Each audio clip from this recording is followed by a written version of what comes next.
what we're doing, which is a little different than, say, creating a painting or a clay pot, is we're welding glass that's 2,000 degrees and it's very heavy on the end of a 5-foot pipe, and we're harnessing that energy and that hot molten media, making it respond to our will with our bare hands, wet newspaper, on the 2,000 degree surface.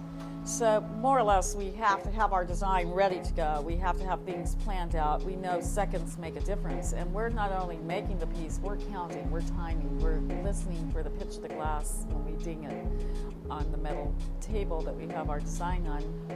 We've just been waiting for that piece in the middle of the process, that design, waiting, because no time to design at that point. It's got to be ready to go.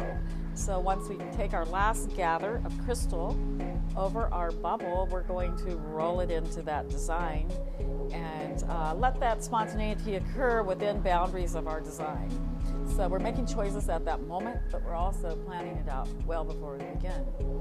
And that's halfway through.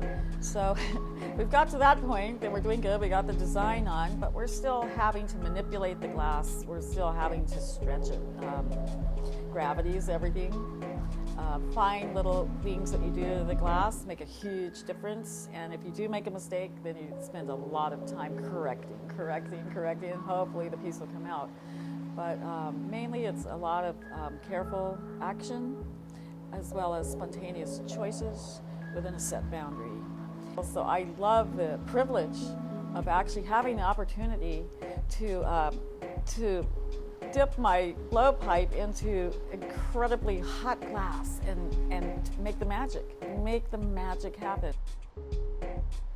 Because we're giving a romantic story on our pieces. I call it romantic because I think it's almost a poetic expression in our glass.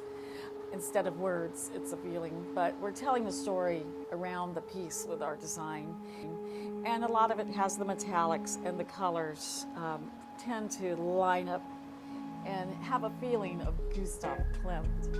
And so it's that flavor, it's that poetic story. I say all of Midsummer Night's Dream is in our work because we do work abstract, then the viewer is allowed to participate in the imagery as well, trying to discover what he or she thinks of it too, and allows that story to continue around the piece, but also to stay alive without quite putting your finger on it. So if we do that, then we've done a good job.